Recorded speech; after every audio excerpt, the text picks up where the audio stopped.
Donc, le premier mythe, c'est je n'ai pas assez d'argent pour démarrer une nouvelle entreprise web. Alors, voyons maintenant combien ça coûte. Comme on l'a dit, ça coûte énormément moins cher qu'une entreprise traditionnelle. Dans les points suivants, je vais vous montrer exactement en détail combien ça coûte, mais on peut démarrer une entreprise sur Internet pour moins de 1000 $ par année. Et ça va inclure tous les éléments que vous avez besoin pour démarrer. Ensuite, on va devoir inclure de l'argent qu'on va investir en publicité pour faire connaître son entreprise si on le veut. Mais ça vous démontre que vous pouvez démarrer quelque chose pour un investissement qui est minime. Pour certains, je sais que 1000 $, ça paraît beaucoup, mais si on compare avec tout autre type d'entreprise qu'on peut démarrer, c'est un investissement qui est très petit. Par exemple, si vous voulez acheter une franchise pour un Subway ou un restaurant comme ça peut vous coûter plusieurs centaines de milliers de dollars juste pour acheter la franchise et vous n'avez même pas encore bâti le commerce. Donc, de pouvoir démarrer une entreprise complète pour moins de 1000 $, c'est quand même un exploit.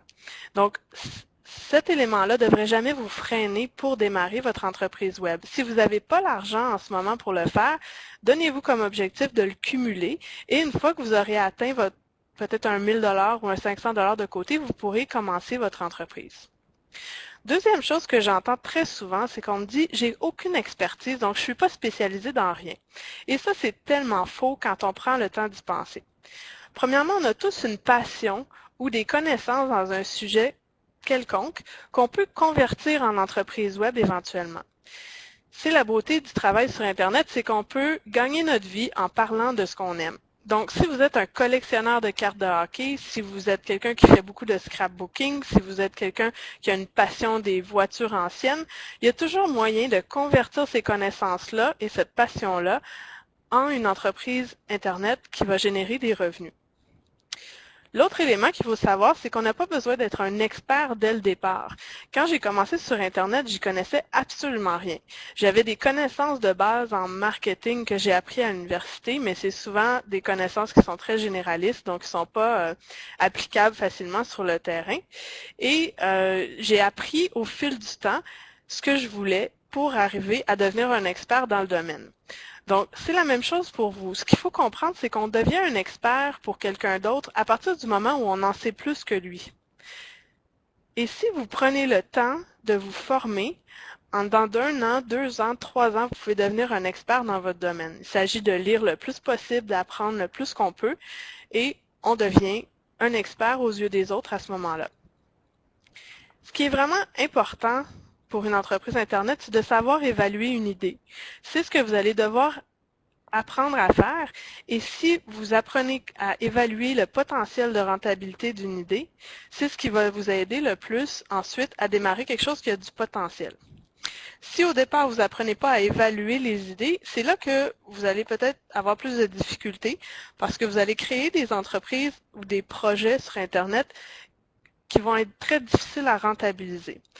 Quand on apprend à évaluer une idée, on apprend à voir s'il y a déjà de la demande et on peut ensuite déterminer si ça vaut la peine ou non de faire un site sur ce sujet-là.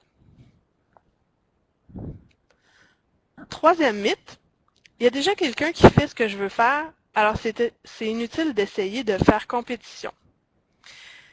Ça, souvent, les gens se bloquent et s'empêchent de démarrer une entreprise sur Internet parce qu'ils vont sur Google, ils font une recherche sur le sujet qui les intéresse et ils voient qu'il y a déjà des sites Internet qui en parlent.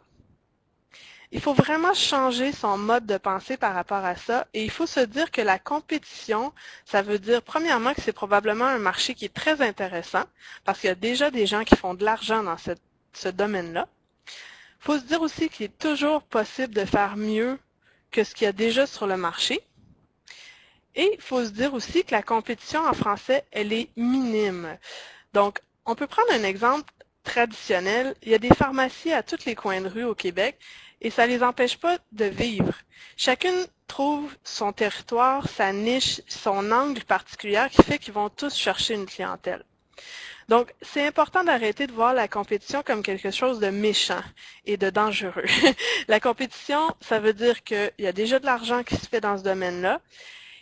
Ça veut aussi dire que ces compétiteurs-là peuvent devenir des partenaires potentiels éventuellement dans votre entreprise web. parce que vous allez pouvoir à l'occasion faire la promotion de produits qui sont complémentaires à ce que vous faites et toucher une commission. Donc, il faut vraiment arrêter de se dire que parce qu'il y a déjà des sites sur le sujet qui vous intéresse, il ne faut pas aller dans ce domaine-là. C'est tout à fait faux et il y a possibilité de démarrer des entreprises sur le web dans tous les domaines. En anglais, il y a environ 5 ans d'avance sur le marketing Internet en français et il y a encore des tonnes de gens qui démarrent chaque année des entreprises sur le web et qui font de l'argent. En français, toute la place est grande ouverte, donc c'est vraiment le moment si vous voulez vous lancer. Le quatrième mythe, j'ai essayé plusieurs opportunités d'affaires sur Internet sans succès, donc c'est probablement pas pour moi la création d'une entreprise web. Ce qu'il faut comprendre, c'est qu'une opportunité d'affaires et la création d'une entreprise, c'est deux choses différentes. Souvent sur Internet, on voit des opportunités qui s'avèrent être soit des arnaques ou des opportunités de type marketing de réseau qui ne sont pas des arnaques, mais qui sont un type d'entreprise qui est totalement différent et qui se fait souvent beaucoup plus sur le terrain que sur Internet. Il y a certains marketing de réseau qui se font sur Internet, mais la plupart se font encore de manière plus traditionnelle sur le terrain. Donc, si vous avez essayé des opportunités d'affaires où on vous a promis mer et monde et que vous deviendrez riche en 3 mois en restant assis dans votre salon en pyjama sans rien faire, ça, il faut éliminer cette image-là de votre tête, ça se peut pas. Donc, quand on lance une entreprise, il y a du travail à faire pour arriver à faire des revenus. Et si ça a l'air trop beau pour être vrai ce qu'on vous propose, bien, habituellement, ça l'est.